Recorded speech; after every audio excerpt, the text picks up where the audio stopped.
Vibe coding işləməyə çox düzgün baxmıram. Bir də çox belə LinkedIn influencerları var, deyir ki, yəni yox startup qurun, öz işinizi qurun.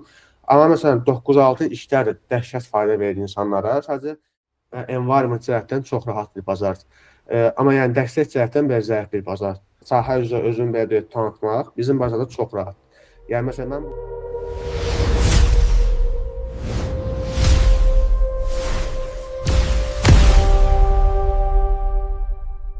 Salam hamıya. Bugün Founders Talk'un ilk buraxılışına xoş gəlmisiniz. Mənim adım Qoşqardır.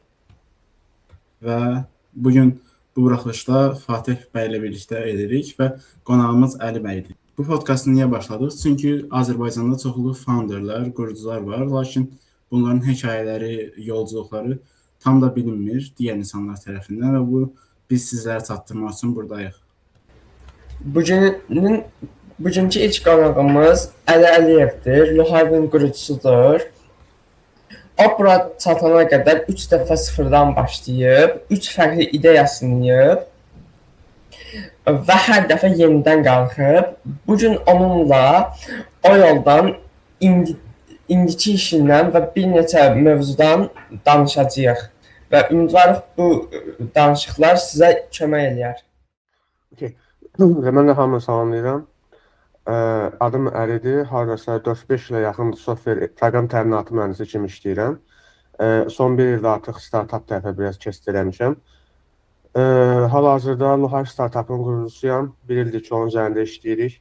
Eyni zamanda da kursorda Azərbaycan üçün community manager kimi fəaliyyət göstərirəm bir yoldaşla. Əsasən belə professional olduğum arealar beynimdə belə software tərəf və eyni zamanda community management və insan idarə etməsi tərəfdir. Hal-hazırda indi bayaq özündə vurğuladığın kimi həm də işləyirsən və kursor başında işləyirsən. Gündə təxmin nə qədər vaxtını, yəni startupa ayıra bilirsən? Əslində günümün demək olar ki 70-80%-ni ayıra bilirəm. O da ki, işlədiyim işə görədir. Orada bizdə çox strict deyil ya, yəni belə çox ciddi deyil. İşlərimizi qutarandan sonra, yəni belə problem eləmirlər. Ona görə iş ərzində də müəyyən vaxtda baxa bilirəm Luhayva. Ondan əlavə də işdən sonra bir də işdən əvvəl mütləq, yəni hər bir şəkildə, yəni onları boş qoymuram. Yəni axşama qədər və axşamdan səhərə üzərində işləyirəm. Bir də iş bölgümüz var. Məsələn, mən co-founderla işləyirəm. Produkta çox vaxt ayırmayıb, daha çox müştəriyə vaxt ayıranda və yaxud da araşdırmaya vaxt ayıranda artıq oradan biraz vaxt qazanmış oluruq. O sayədə məsələn bir neçə işləyə startupın üzərində də işləyib onu böyütmək belə olur. Sənin üçün yəni ideal ssenari işlə birlikdə startupı davam etdirməkdir, yoxsa nə vaxtsa sadəcə bu startup sahəsində sadəcə yəni startup fokuslanmağı düşünmüsən? O əslində biraz bir növdə romantizm kimi bir şeydir. Məsələn, mən hansısa bir VC olsun, VC-nin qurucusu olsun, sual verəndə ki, işləyirsən, deyirəm, hə, adam elə baxırlar ki, yəni startupın var və işləyirsən. Bu biraz reallıqdır, biraz necə Amerikanın gətirdiyi bir şeydir. Çünki onların həyat tərzindən bizimkisi bir deyil. Məsələn, mən bu dəqiqə işdən çıxıb startupa fokuslansam, onun ayağa qaldırılması biraz gec olacaq və mən ona kiməsə dəstək almalıyam da, bu evdən olsun və bir tanışdan olsun. O, məsələn, mentor olaraq səni sıxmağa başlayanda artıq startupın da bir uğurlu olmur. Mənim fikrimcə sırf bizim zona üçün ən azından bunu biraz qarışdırmaq lazımdır. Düzdür, çox yorucu olur. Amma biraz mentor olaraq rahat olursan. Çünki bir yerdən daima gəlir deyə bilirsən ki, o gəlir, sən təzədən qayıdıb startupa yatıra bilirsən. O startupın da yavaş da olsa inkişaf eləməyə başlayır. Amma o vaxt ki, artıq startupın tutamsaya qazanc gətirir, sən öz qazancını artıq rahat formada gətirirsə və bilirsən ki, bu qazanc sahibi üçün riski sıfırlanmayacaq, artıq çıxıb ondan sonra belə deyim, tam fokus işləmək olar. Amma bir şey də var ki, əgər işlədiyiniz iş çox da belə, necə deyim, bank işi falan deyilsə, amma gəlirsə startupınızdan, məsləhət görərdim ki, əksinə özünüzlə bir yerdə işləməyə insanlar tutasınız və onlara yönəldəsiniz ki, ən azından komanda yavaş-yavaş formalaşmağa başlasın. Çünki komanda artıq siz qazananda və startupdan qazanc gələndə sizin üçün də rahat olur o komandanın formalaşmağa. Ona görə mən fikirləşirəm ki, bu bootstrapping ərəfəsində ən azından mütləq ikisini bir yerdə aparmaq xüsusilə bizim belə region üçün yəni çox önəmlidir. Bəli, coğrafi bəzi problemlər, yəni onu dəstəkləyir ki, ikisini Evet. birlikdə aparaq. Yes. Siz özünüz süni intellekt istifadə edirsiniz yeni applər build edəndə, startupı quranda, yoxsa ancaq özünüz yazırsınız və ya ancaq süni intellekt istifadə edirsiniz? Hal-hazırda kursor istifadə edirəm. Kursor biraz indi Cloudera falan nisbətən daha çox vibe coding yox, AI assisted tool kimi istifadə edirəm belə. Texnologiyaları falan özüm seçirəm, arxitekturasını əvvəldən qururuq və ondan sonra məsəl üçün başlayırıq bir işləməyə hər şeyin üstündə. Tam vibe, yəni özümdə təcrübəsi olduğu üçün tam belə vibe coding işləməyə çox düzgün baxmıram. Çünki sistemdən hər an bir şey çıxa bilər və işlədiyimiz produkt da bizneslər üçündür, yəni B2B produktda. Orada məsəl üçün xırda bir problem əslində yola verilməz bir şeydir, B2C kimi deyil.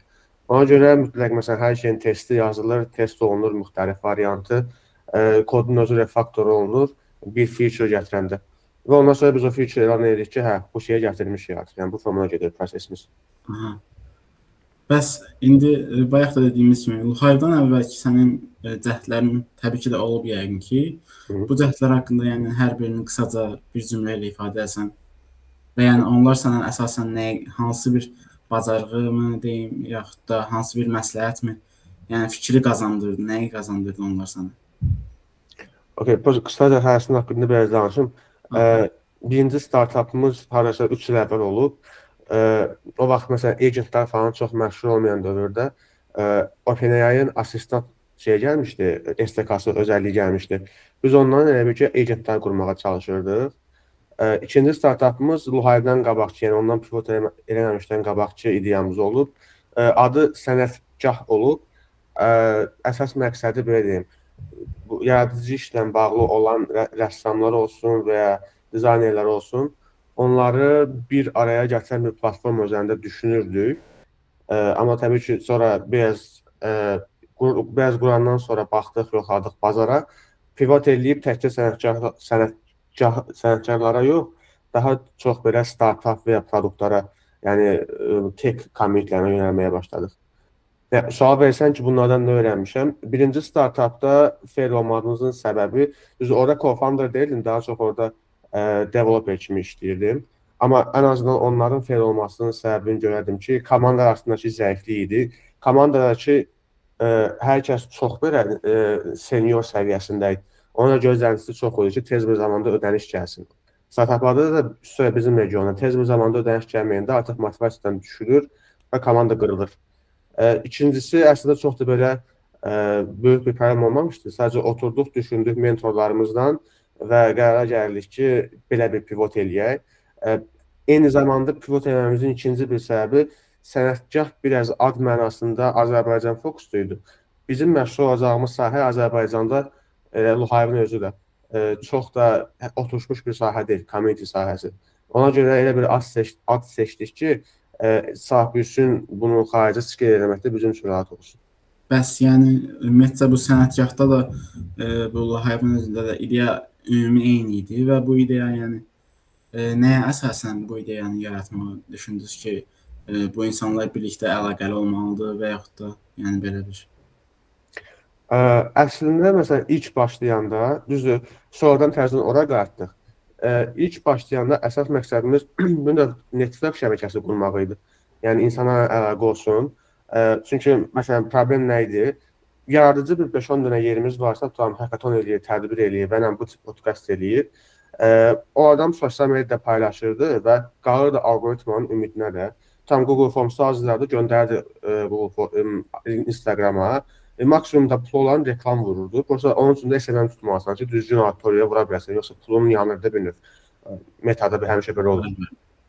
Ona görə bizim fikrimiz o idi ki, yəni tədbirə və yaxud da bu yaradıcı ekosistemə qoşulanlarla onu təşkil edənləri birləşdirək. Sadəcə bir yerdən sonra gördük ki, sonra bir axıntı var idi də B2B tərəfə. Fikirləşdik ki, onlarsa bir dənə produkt düzəldir. Sırf yəni bunu işləyə gördük. Çünki məsələn bütün tədbirləri baxırdıq ki, Google Forms'da hazırlayırlar, təzədən Excel-ə keçirirlər. Yəni məsələn indi danışdığımız məsəl üçün bir VC akademiyalar var. Hələ də Excel, Google Forms işləyirlər də. Məsələn 10.000-ə yaxın dataları var əlində. Bu hamısı Excel şitlərdədir. Yəni sonuçdan bir dəfə də olsa interaksiya edəməyiblər, bir mail göndərməyiblər ki, yəni bu qədər datan vardır, yəni sənin üçün dəyərlidir. Biz məsələn bunu fikirləşirdik ki, yəni bu data infrastrukturu ətrafında bu bizneslər üçün bir community həlli buraq. Yəni community dediyimiz şey zaten insanlarla bir növ daima əlaqədə olmaqdır. Ya tədbir yolundan olsun, ya deyək də newsletter paylaşa bilərsən, mail paylaşa bilərsən, daim bir əlaqədə sorğu-sual edə bilərsən. Bu tip bir şey ağlımızda.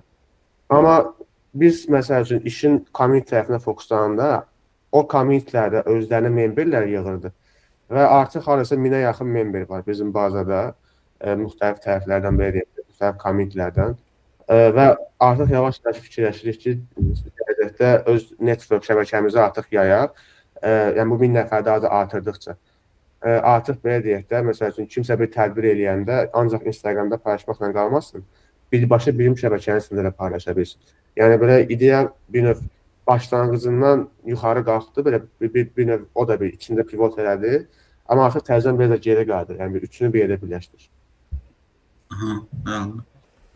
Bayaq networkingə toxundunuz. Yəni sizə ilk community müştəriniz kim oldu? Sizə ilk bəli deyən kim oldu?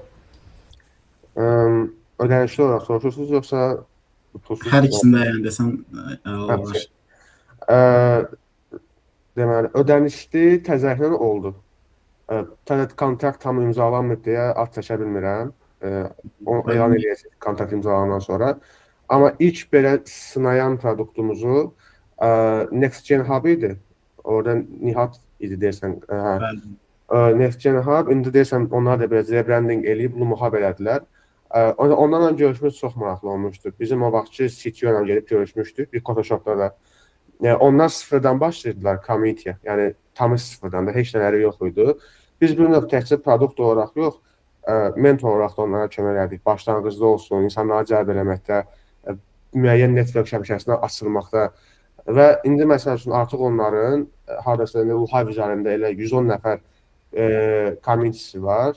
İndiyə kimi də 10 dənə event ediblər və onlar bir növ workshopla başladılar. Yəni belə, məsələn, hamının başında deyir ki, bizə bir yer tutaq, orada bir tədbir eləyək. Sadəcə məsələn, orada bir özümüz deyirik ki, bir pushback elədik ki, bir dənə online elə görə adam yığılır.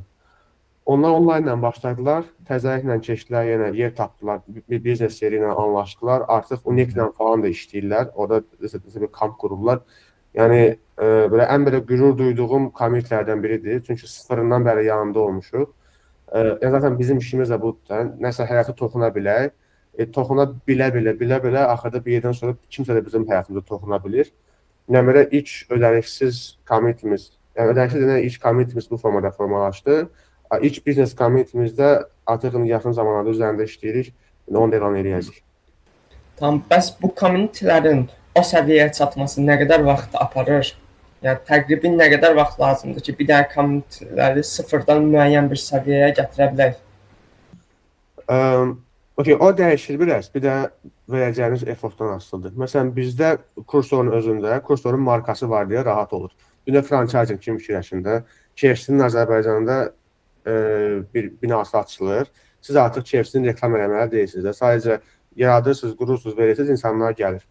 İşin bu yönü var, bu yöndə çox tez böyüyür. Məsələn, bizim özümüzdə kursorun community-sində artıq xeyli adam yığılıb. Bir də var ki, məsələn, özümüz sıfırdan bir şey qururuq. Bu çox çətin olur. Çünki bir ortada marka yoxdur, yəni brend kimi bir şey formalaşmayıb da.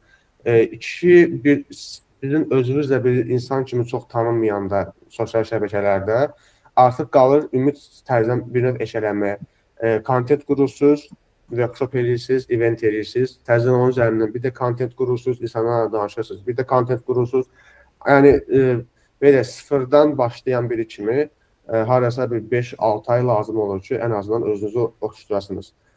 Amma məsələn, mənim ən çox məsləhət gördüyüm şeylərdən biri, özümün də elədiyim təbii ki, həftənin demək olar ki, hər günü 4 gün, 5 gün content paylaşmaq. Yəni belə nəsə eləmək, dəyər yaratmaq və o dəyərin ətrafında content paylaşmaq üçün, məsələn, mən bu dəyəri yaradıram və paylaşıram.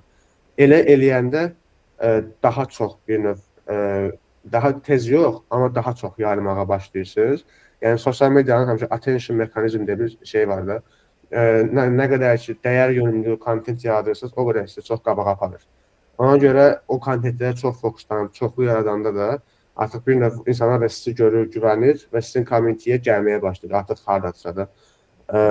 Ona görə yəni, o biraz qarşı tərəfin qoyduğu effortdan asılıdır. Elə insan da var ki, həvəsli olaraq görür, tam ayda bir, ildə bir, onda məsəl üçün daha gec inkişaf edir, belə. Bu dediyin kontentləri LinkedIn-də paylaşımlarında görürük və bütün hamımızın, yəni Fatihin, mənim və Əlinin də LinkedIn və Instagram hesablarında aşağıda paylaşacağım. Buradan əlaqə saxlaya bilərsiniz. Daha sonrası bizdə indi sizin üçün əsas sualımız Luhive qurarkən ən çətinlik və olan hissə yəni hansı hissə oldu? Yəni develop hissəsi mi, yoxsa müştərilərin tapılması mı, yəni? Belə deyim, Luhive ən azından bir qırağa qoyanda artıq ən çətin hissə insan hissəsidir. Develop hissəsi çox rahatlaşıb. Yəni produkt qurmaq düzdür. Çox da belə tam AWS kimi bir sistem qurmursunuzsa, yəni 2x2 də artıq sistem qurmaq, ən azından MVP-sini qurmaq belə deyim də indi. Həmişə ən çətin hissəsi insan hissəsi olur. Çünki artıq bazarda produktda çoxalır. İnsanların diqqəti də azalır. Elə olanda siz insanları elə şeylə vurmalısınız ki, o insanı öz sisteminizə gətirə biləsiniz. Məsələn, ona görə ən çətin tərəf həmişə marketinq tərəfi olub, bir də insanları cəlb eləmək tərəfi olub. Çünki məsələn, insanlara yazırsınız, məsələn, 100 yazdığınız adamdan cəmi 4-5 sizə dönüş eləyir. 5-i dönüş eləyən adamdan ikisindən mitə girirsiniz. Böyük ehtimalda heç birini müştəri kimi bağlaya bilmirsiniz. Yəni, effort dəhşət çoxdur. Və nəzərə alın ki, yəni, bu 100 nəfərə də bu insanları, belə deyim, balaca uşaq deyirlər də, bunlara AI-dən, GPT-dən götürüb bir kontent atsaz, bilir ki, bu proses, bilmirəm, çoxlu proses insana mesaj yazırsınız da, bir növ spam edirsiniz. Onlar sadəcə başa düşürlər. Instagram özü, LinkedIn özü də algoritm olaraq bunu başa düşür. Məsələn, bəzən shadow ban edir buna görə. Ona görə çox müştəriyə də yaza bilmirsiniz və belə olanda da bir növ çox araşdırmalı olub, çox adama məsəl üçün LinkedIn-dən, e-maildən və ya zənglə eləyən varsa zənglə yazmalı olursunuz. Məsələn, mən özüm müştəri ilə danışanda 90% birbaşa söhbətə girmirəm mesela. Posta yazıram, onun işini soruşuram, bir növ ayaq yeri buraxıram da. Ondan sonra onun kontenti ilə bir növ engage edirəm, ya da o mənim kontentimlə engage edir. Bir növ artıq birbirimizi bir yerdən sonra tanıyırıq və ondan sonra effort edirik. Yəni, bu danışdığım sürəc bir müştəri ilə bir neçə ay çəkir də. Yoxsa mən birbaşa ona yazsam ki, salam, mənim belə bir produktum var, gəlin qoşulun. Satış eləyən kimi qarşı tərəf bir növ müdafiə mexanizmindən keçir ki, yəni bu nəsə satmaq istəyir, yox. Xüsusən də Azərbaycanda bu vəhşi belədir. Yəni nəsə satmaq istəsən sadəcə dava dururlar ki, yox. Ona görə bir növ bunu elə eləmək lazımdır ki, yəni satış kimi yox da mən sənə fayda verirəm kimi, onun qarşılığında səndən nəsə istəyirəm kimi. Bununla tanışmağın ən yaxşı yolu arada bir növ belə deyək də bir münasibət qurmaq. Ona görə yəni ən çətin hissəsi insan hissəsi olur. Yəni o çox adam deyir, məsələn, gözümü yumdum, reklam vurdum, adam gəldi. Yəni o biraz yəni elə olmur həqiqətən. Yəni bir insandan xüsusilə öz tərəfindən tam Amerikanın top 100 şirkətində işləmirsənsə, top 100 universitetindən məzun deyilsənsə, məcbursan ki, sadəcə insanlıq əlaqələri ilə nəsə eləyə biləsən. Bəs sizin marketinq timinizdə neçə adam var təqribi? Yəni nə qədər resurs xərcləyirsiniz marketinqə? Marketinq timimiz, biz əslində co-founder olaraq 2 co-founderıq. Marketinq timimiz elə özümüzük. Kontentləri özümüz paylaşırıq, hərəmiz öz hesabımızda. Bir növ elədiyimiz hər şeyi, danışdığımız hər adamı belə orada paylaşırıq. Yəni kontent olaraq da yəni heç bir pul qoymuruq hələ ki, yəni sıfırdır. Səbəb də ki, B2B olmasıdır. Yəni B2B-dir deyə reklam basmağa açığı çox isti baxmıram. Çünki B2B-nin çoxu insanı tanıyıb alır. Ona görə çox vaxt özüm müştəriyə yazıram, özüm danışıram və o formada bağlayırıq və ya varsa arada referallar istifadə edirəm. Bu da çox faydalıdır. Məsələn, commitlərin içində sizə ən çox dəyər qatacaq biri referallardır. Tam ki, siz bir tədbirdə görüşürsünüz bir insanla, sizin ən azından üzünüzü görsə, bir iki kəlmə söhbət edərsəz, ikinci dəfə artıq siz onunla görüşəndə, tamam, siz onunla bir referal istəyə bilərsiniz. Məsələn, bir müştəriyə referal, bir iş yerinə referal, yəni nə bilim, başqa bir şeyə referal. Yəni ki, o formada müştərini tuta bilirik. Qalan belə meta-üzərindən indiyə ki, reklam basmamışıq, başqa bir yöntəmdə heç yoxlamamışıq. Yəni ancaq öz üzərimizdən marketinq edirik. Bu referallar təbii ki də indiki dövrdə güvən üçün çox vacibdir. Yəni Yes. digər işlərdə qarşımıza çıxır. Bəs indi Luhavi bir kənara qoysaq, kursorda dedin ki, indi hal-hazırda nümayəndəsiniz. Bəs indi kursor tərəfində sizdə nə kimi yeniliklər, yəni sizə qatdı? Yəni ümumi bu proses barəsində bizə məlumat versəniz? Okay. Kursorun özünü çoxdan da istifadə edirdim. Məsələn, ilk çıxana yaxından bəri həmişə çox istifadə edirdim. Yəni produkt tərəfdən bir şey qatmadı. Açığı onsuz belə də izləyirdim. Amma məsələn, kursorun qatdığı əsas şeylərdən biri onların xaricdəki komandasını tanımaq oldu mənim üçün. Ki, xaricdəki commitlər necə yəni bir növ işləyirlər, yəni operate eləyirlər. Nə tip taktikalar, nə tip belə playbookları vardı, onların commitləri böyütmək üçün. Yəni oradan belə çox faydalı commit tərəfdən fayda götürdüm. Bir də kursorun bir növ adını istifadə edərək burada edildiyimiz tədbirlərdə çox maraqlı insanlar tanıdım. Eyni zamanda mənim də tanıtımım üçün çox faydalı oldu. Çünki artıq yəni neçə dənə insan görürəm, tamam belə əlaqəsiz nöqtələrdə tanış oluruq. Deyək ki, məsələn, kursorun tədbirində və ya kursorun hansısa bir postunda görmüşük səni. Yəni bir növ mənim qabağa itələməkdə, yəni insanlara daha çox belə gözündən onların daha görməsinə, yəni çox böyük belə müsbət təsir elədi, yəni insanların tanımasına. Yəni o tərəfdən bir də oradakı tədbirlərdə görüşdüyüm insanlardan belə çox maraqlı insanlarla görüşürdüm. Çünki belə deyək, kursorda deyək, fərqli cür insan kontingenti gəlirlər, develop eləyənlər, vibe-kodlar, mühəndislər və məsələn o tipli bir kontingenti ancaq bizim kimi volunteer işləyən təbəqə yığa bilir. Hansısa bir kurs, hansısa bir qurum onları çox çətin cəlb eləyə bilir. Çünki güvən məsələsi var. Yəni volunteerdə həm bu güvən olur ki, bunlar volunteerdir, maraqlı olacaq gələr. Yəni professional olmur çünki bizim tədbirlərimiz. Gəlirsən, söhbət edirsən, həqiqətən onu çıxsaq da indi. Qalan hamısı yəni çox söhbət base olur. Heç nə yəni professional və sıxıcı eləmirik. Yəni bu tipli belə müxtəlif, yəni comment tərəfdən öz produktunda comment edir. Yəni o tərəfdən də mənə çox şey qatır ki, yəni produktumu məsələn onlar bizə indi başqa bir produkt veriblər comment idarə etməyə, Lumada adı. Məsələn mən o produktu istifadə eləyə onun yəni real boşluqlarını görürəm və məsələn o boşluqları götürüb Luhavidən məsələn doldurmağa çalışır. Yəni bir dəqiqə iki cür istifadə edirik, həm Luhavi, həm Lumanı. Luhavi daha çox bir engagement üçün, Lumana sadəcə tədbirlərin yaradılması üçün. Yəni buradakı boşluqları görüb bu tərəfə doldurmağa çalışır. Yəni belə müxtəlif tərəfdən belə faydalı olur bizə. Bəs indi bundan sonraki dövr üçün, yəni ağlında bir plan varmı? Çünki yəni LinkedIn-də gördüyüm kimi deyəsən universiteti bu il bitirirsən. Universitetdən sonra nə etməyi planlayırsan? Yəni iş barəsində, startap barəsində? Universiteti qurtardıq təzəliklə. Yəni belə deyim, hələ ki startap yolu mənim üçün çox cazib görünür. Yəni baxmayaraq ki, çox gəlir yoxdur. Bunun bir səbəbi məsələn 9-6-da əslində belə deyim, 9-6 işə də heç bir şəkildə, yəni əvvəl bir başlayanda pis baxırdım ki, 9-6 iş deməklə belə bir də çox belə LinkedIn influencerları var, deyir ki, yəni yox startap qurun, öz işinizi qurun. Amma məsələn 9-6 işlər də dəhşət fayda verir insanlara. Sadəcə işlədiyin iş ətrafındakı insanlar bir də gördüyün sahə ilə çox əlaqədar. Bəziləri gedir məsəl üçün elə kollektivlərə düşür ki, həm inkişaf eləmir, həm manipulyasiyaya uğrayır, həm bir onların ruhunu çəkirlər də. Olanda məsələn 9-6 təbii ki, sənə fayda verməyəcək. Amma məsələn elə bir sahə, elə bir kollektiv olsa ki, hamısı səndən üstündür, amma sənə hörmətlə yanaşırlar. Məsələn elə bir sahədə 9-6-ın özü də yəni çox həm faydalıdır, həm sabitdir, həm də orada da öyrənib inkişaf eləyə bilərsən. Yəni buraya produkt qurmaq şərt deyil ki, produktu qurdum, Amerikaya getdim, satdım, milyon qaldırdım, gəldim. Yəni o qədər tanışım var ki, yəni sadəcə 1000-2000 dollar emiran eləyir öz işinlə yanaşı. Yəni əlavə gəlir olaraq da, yəni buradan da qazanır, oradan da qazanır. Yəni fikri budur. Yəni əslində dediyin kimi özünü inkişaf etdirə biləcəyin hər yerdə yəni işləmək mümkündür yəni. Sözsüz. Və faydalı olur. Yes. Mən özümə gələndə yəni 9-6 seçsəm belə, yəni tam yerli bazarda əslində ağlımda çox da bir şirkət qalmayıb artıq ki, gedərəm 9-6 işləyərəm. Amma məsəl üçün tam sırf startup fokuslu bir iş yerləri olsa ki, startuplarla işləyəcəm və ya da onlara kömək eləyəcəm, ya biznes tərəfdən, yəni o formada işləyərəm. Bir də xaricdən əgər tutalım ki, kursor kimi bir yerdən və ya digər məsələn kursor bənzər bir yerlə iş təklifi əgər alsam gələcək zamanlarda onlarla çox işləməyi sevərəm.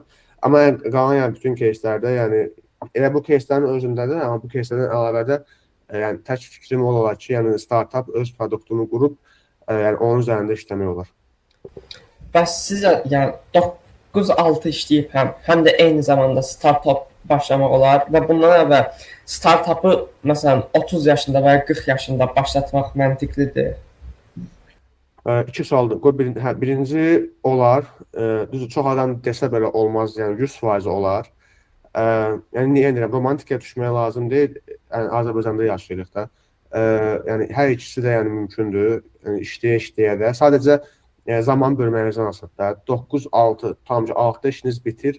Sizin həyatınız 6-dan sonra eləyəcəklərinizlə başlayır da. Yəni 6-da gedib tam ki siz gələcəksinizsə, onda təbii ki startap olmaz. Amma 6-dan sonra oturub tam 11-ə kimi, 12-ə kimi, 1-ə kimi, 2-ə kimi startapın üstündə işləsəz, yəni bu çox böyük vaxtda, hardasa 7-8 saatlıq bir o da zaman dilimi var. Yəni siz onun üzərində işləsəz, mənə kifayət qədər onu inkişaf etdirə bilərsiniz. Sadəcə düzgün taktikalar lazımdır startapda. Onun da sizə zaman öyrədir. Yəni insanlarla əlaqə qura, yəni startapı inkişaf etdirə elə öyrənirsiniz. Yəni bu kitabdan falan öyrənilmir. O ki qaldı ikinciyə.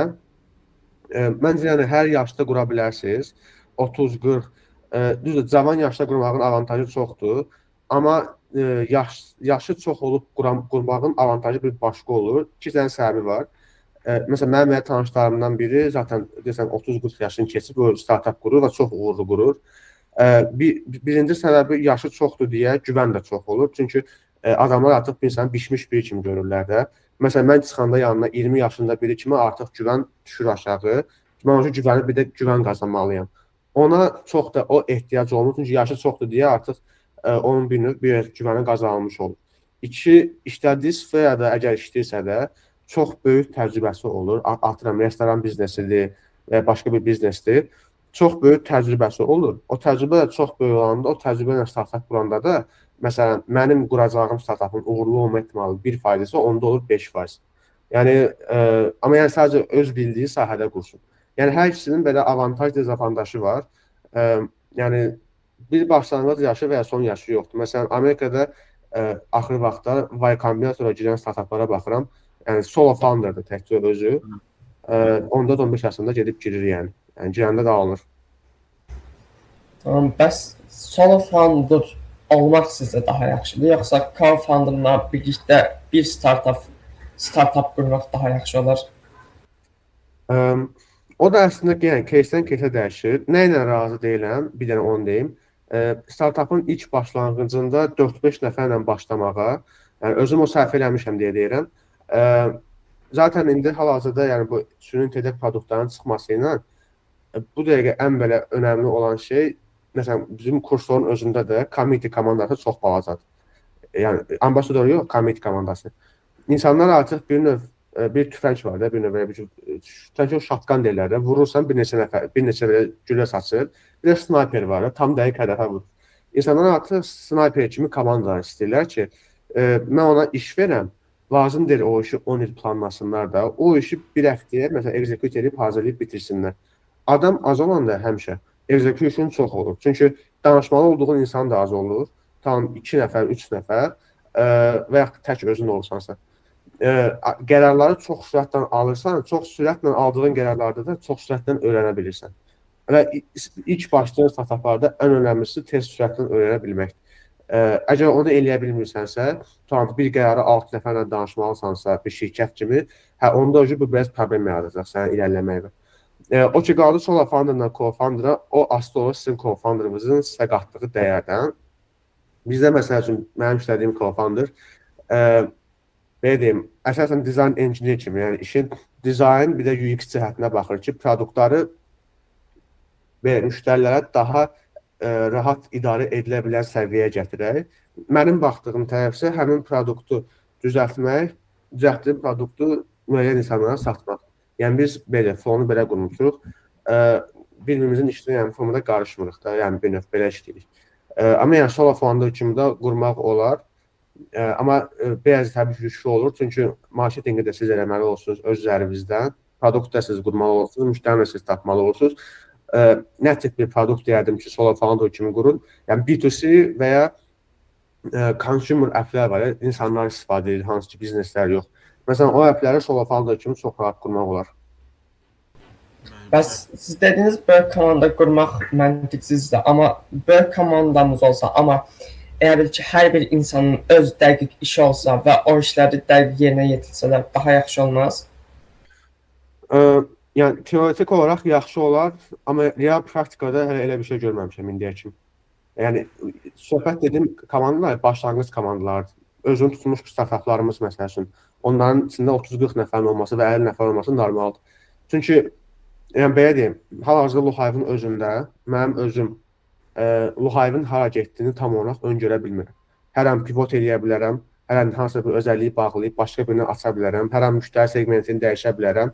Yəni early stage startup kim ödəniş verəcəksə o tərəfə yönəldəcəm də. Bunu 6 nəfərlə mən müzakirə etməyə mən çox uzuzurum. Amma biri var ki, bir nəfərlə yəni müzakirə yox, sadəcə deyir ki, belə bir addım atırıq, okeydir, vəsə. Yəni bir növ gəminin ağzını çevirir bu tərəfə. Yəni məsələ burada dəqiq işi yerinə yetirmək deyil. Məsələ burada startupın ilk başlarında zaten problem produktu qurmaq deyil. Problem produktun product market fit var da bizdə. O produktu bazarda oturda bilmək və onu kiloda sata bilmək. Onun üçün də böyük komanda sizə çox uduzdurur. Amma kiçik komanda onu o formada çox rahat olur. Ondan sonra sonradan böyüdürsünüz. Tam 5 də mən məsələn 5-6 dənə müştəriyə satsam və tam 600-700 dollar bir MLR-ım olsa, artıq fikirləşirəm ki, hə, okey, ən azından texniki tərəfi bölüşə biləcəyim bir insanla işləyim. 3-cü nəfər götürərəm. Yəni 4-5 nəfəri birdən yenə götürmərəm. Çünki hər komanda götürdüyünüz bir insan trade-offdur da. Müsbət olaraq sənə fan bacarıqlarını verir, amma mənfi olaraq siz onu idarə etməlisiniz.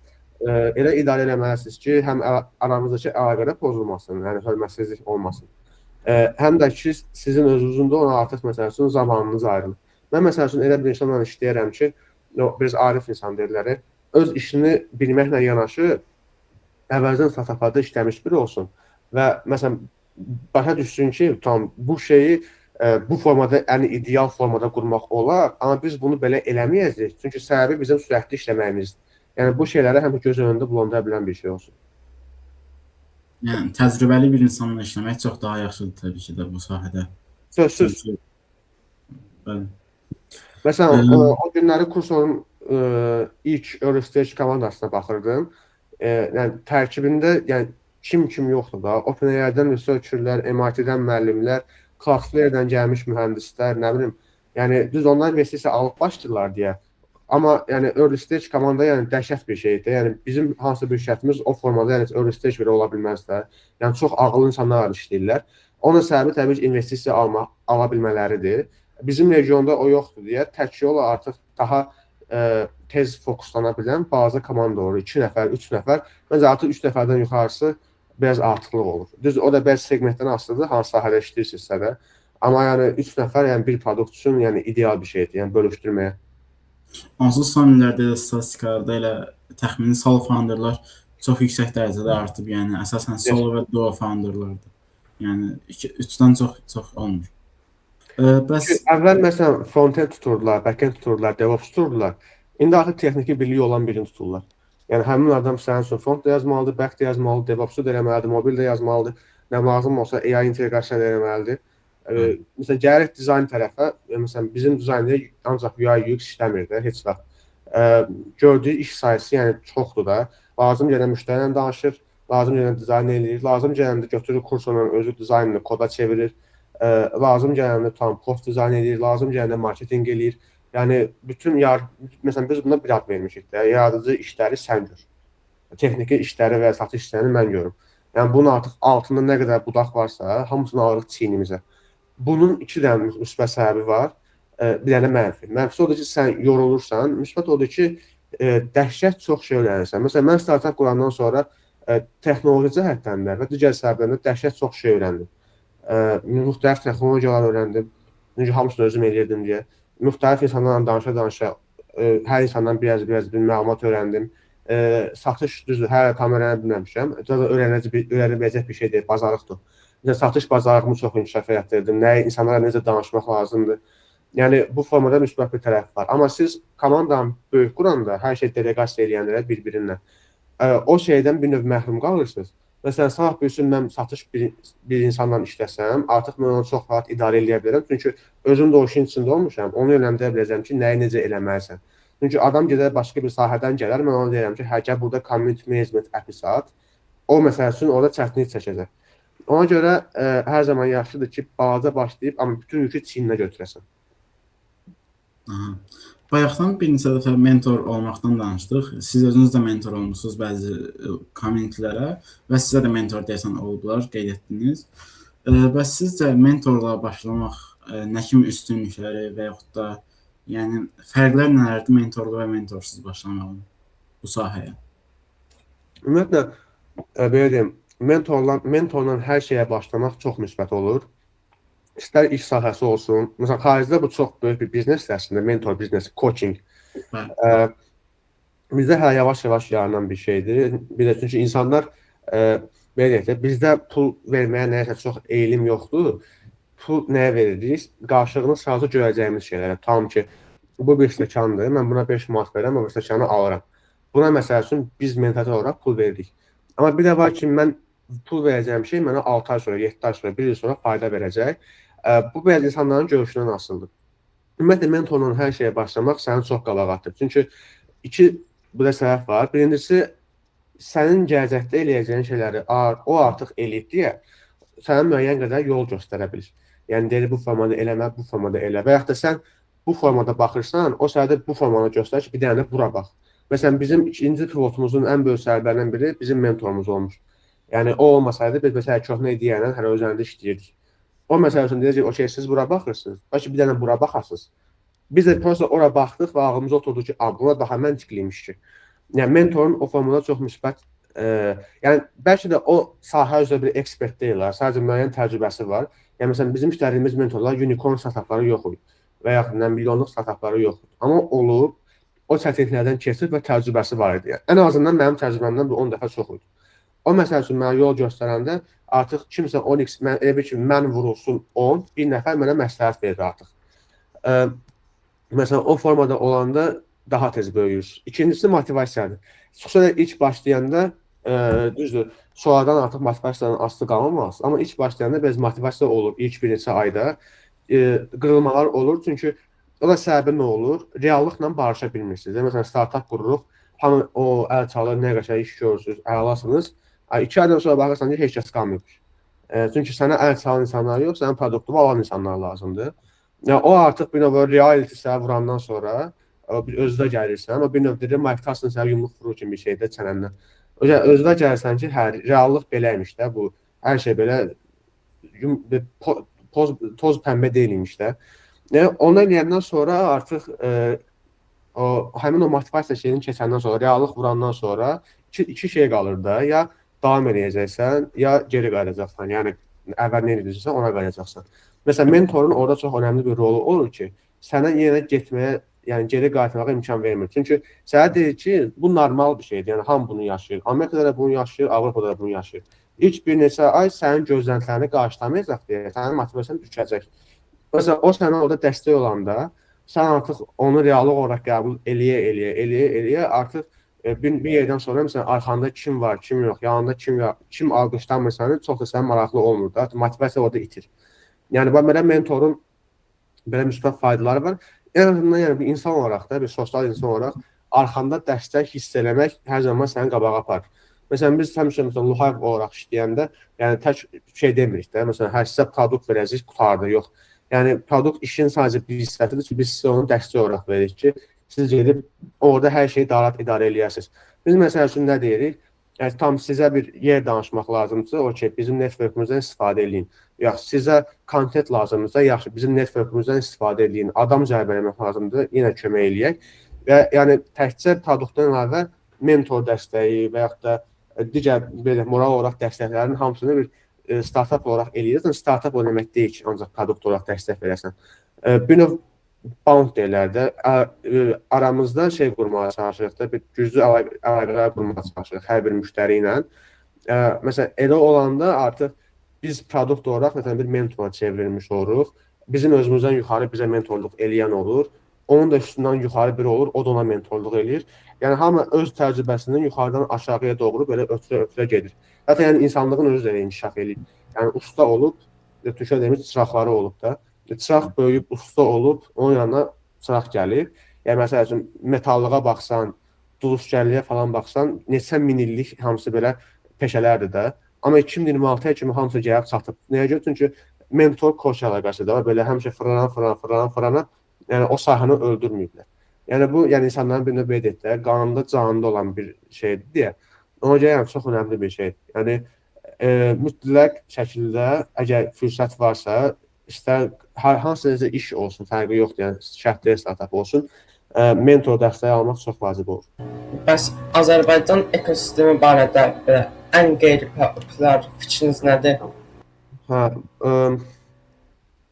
Açığı belə deyim, məsələn, Azərbaycan ekosistemini çox pis deyirlər. Çünki bazar payı da balacadır, alım gücü də balacadır. Amma məsələn, ən populyar fikir buna deyərdim ki, bazar məsələn, Amerika kimi böyük olanda satış çox edirsiniz və yaxud da qazancınız çox olur. O şey yaxşıdır. Amma bir növ dəryada bir damla olursunuz da. Çünki sizin işinizi görən 100 min dənə insan olur bəlkə də. Düz abartıram, amma çox adam olur da sizin işinizi görən. Rəqabət çox olur, qazanc da çox olur.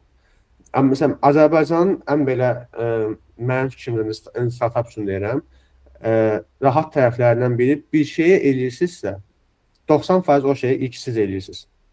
Və yaxud da o yanaşmanı ilk siz tətbiq edirsiniz. Boş bazardır, yəni az da deyirik də 10 milyon nəfərdir. İndi bəzi belə gəlsən, sənə faydalı olacaq bir Bakı üzərindən bir 400-500 min nəfər çıxacaq. Nəyisə test eləmək, nəyisə sürətli yoxlamaq üçün və yaxud da belə deyək də tam bir produkt qurmusunuz. O produktu siz Amerikada birinə çatdırancaq, Azərbaycanda birinə çatdırmaq 2 vur 2-dir. Çünki məsələn bir dənə zəng, bir dənə coffee shopda görüşdün, söhbət elədin. Yəni insanlar zaten bir-birinə vaxt ayırırlar həftə sonları da belə. O formada bir də dil olaraq da çox rahatıq da bir-birimizlə Azərbaycanda danışanda. Dil olsun, mədəniyyət olsun, bu formada bir-birimizə rahat oluruq. Yəni Azərbaycan barədə belə düzdür, bazar olsun, satış olsun, digər işlər və yaxud investisiya, şirkətləşmə, bunlar çox çətindir və yorucudur. Amma nəyisə yoxlamaq, nəyisə tez özünü tanıtmaq, hansısa bir sahə üzrə özünü belə deyək, tanıtmaq bizim bazarda çox rahat. Yəni məsələn, mən bunu ən azından belə deyim də, kurslar ambasador olduq, LinkedIn-də daimi postlar paylaşdıq. Yəni bunun sayəsində artıq hansısa bir tədbirə girəndə, yəni yox, bir 5-10 nəfərlə artıq biz tanış olmuş oluruq. Sual, cavab, söhbət. Çünki bazar balacadır. Yəni LinkedIn özünə baxsan, bir dənə post paylaşırsan, o network-onu onsuz yayır deyə, hamının gözünə, ən azından gözü bir dəfə səni görmüş olur. Elə olanda güvən daha tez yaranır və bütün bir bazar, tam bizdə community managementdir. Azərbaycan daxilində, yəni bu formada bir startup və ya sırf bizim vizyonda bir produkt yoxdur. Xaricdə var, amma bizdə yoxdur. Biz də buna bu avantajı veririk ki, bu birinci sahəni gətirək, bu anlayışı, community management nədir və niyə vacibdir.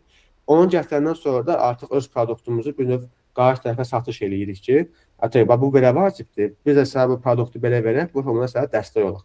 Yəni, bazar spin-off əlində olduğu üçün istədiyin növ eksperimenti apara bilərsən, heç kəs sənə heç də deməyəcək, yəni belə deyim. Və burada sübut edədiyim bir bazarı artıq gedib sahibi üçün Amerikada və ya Avropada ya investisiya almağa və ya satış eləməyə istifadə edə bilirsən ki, məsələn, mən Azərbaycanda bunu 10 nəfərə satmışam, indi istəyirəm ki, sizə satam. Yəni belə deyib, çünki həm də feedback almaq da rahat olur. Məsələn, hamısına müsbət feedback verə bilər burada. Yəni belə ən qeyri-populyar fikir bunu deyərdim ki, yəni nəyisə başlamaq environment cəhətdən çox rahat bir bazardır. Amma yəni dəstək cəhətdən biraz zəif bir bazar. Amma ona görə belə volunteer olaraq, çox adam deyir ki, dövlət dəstəyi, şirkət dəstəyi, özəl dəstək, bunlar yoxdur. Amma volunteer olaraq başqa komitlərlə, başqa insanlarla öz gücünüzə belə bir olanda, onda məsəl üçün çox rahat bir növ öz produktunuzu irəli apara bilirsiniz. Məsələn, ayrıca Y Combinator'un özündə o gün bir məqalələrini oxuyordum. Çox insan deyir ki, mən bir şey düzəltdim, buraxdım internetə patlatdı. Yəni elə bir şey olmur. O dərəcə yavaş olur ki, yəni sənin düzəltdiyin ilk produktu almalı olan 20 nəfər sənin öz network'ün daxilindədir. Yəni bunlar bunu deyirlər. Yəni şərt deyil, qohum məqalan olsun. Sadəcə sənin network'ün daxilində olsun. tanış olduğun adama daha rahat satırsan. Çünki proof birinci sənsən. Məsəl üçün 50 kursor ambasadordur. Mən 50-ni falan edən tanıyıram. Mən məsələn gedib ona satış eləyə bilirəm. Çünki o artıq məni tanıyır. Sonra mən o satışı istifadə edib ikinci satışı bağlayıram, üçünü bağlayıram, dördünü bağlayıram. Artıq 20 dənə, tam 30 dənə bu formada yaxın ən öz networkümdən bağlayandan sonra gedirəm məsəl üçün artıq tanımadığım insanlarla artıq danışıram. Artıq proof mən olmuram. Proof bağladığım satışlar olur. Ona görə məsəl üçün community o formada çox önəmlidir. Çünki sənin networkunu daha yəni çox genişləndirir. Məsələn belə deyim, bizim hal-hazırda işlədiyimiz bütün commitlər ödənişli və ödənişsiz əsaslarının hamısını yəni ya tədbirdən, ya hansısa bir belə deyək də bir yığıncaqdan bu formada tanış olmuşuq. Yəni elə bir insan yoxdur ki, mən onu tanımamış olum və ona mən satış edeyim və ona mən produkt verim də. Yəni kiməsə də elə eləmişik 100% produktu işlətməyib gediblər.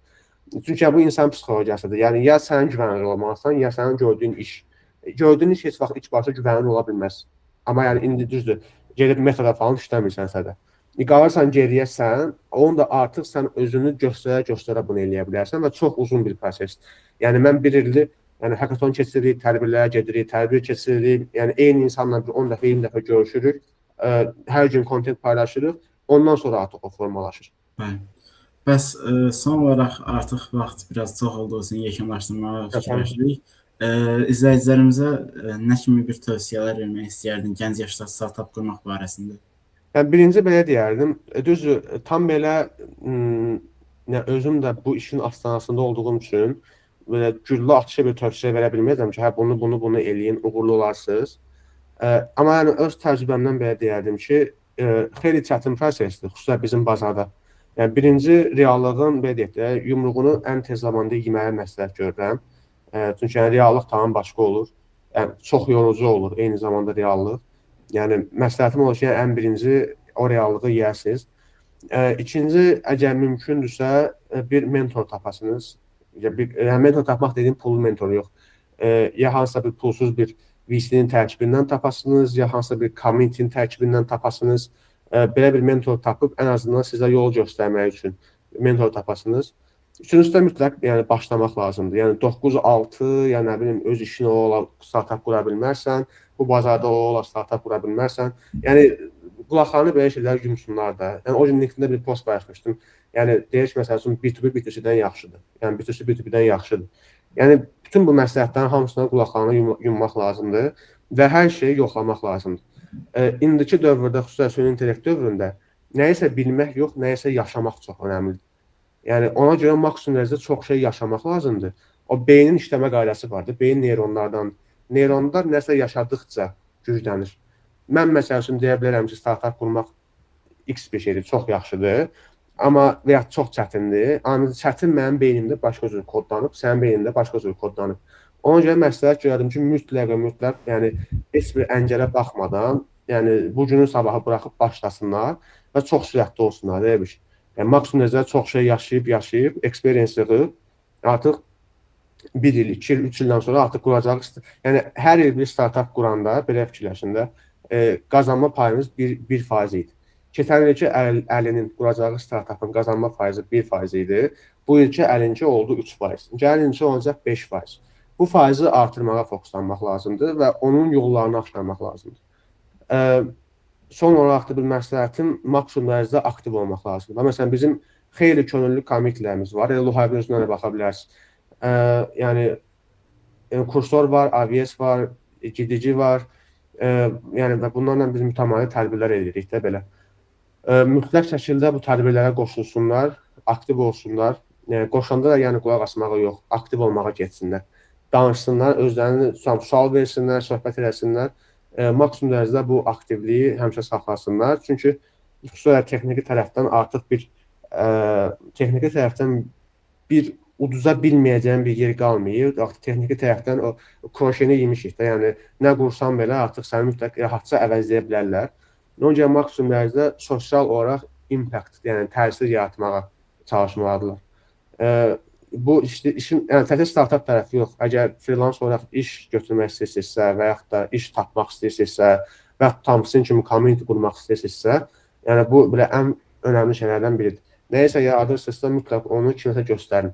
göstərməlisə, yəni o şey yəni yaratmağın da bir mənası qalmır. Yəni Bizim kommentimizi də yenə həmçinin Hive-da və digər platformalarda görə bilərsiniz. Onların da bütün linklərini açıqlama qismində qoyacağam.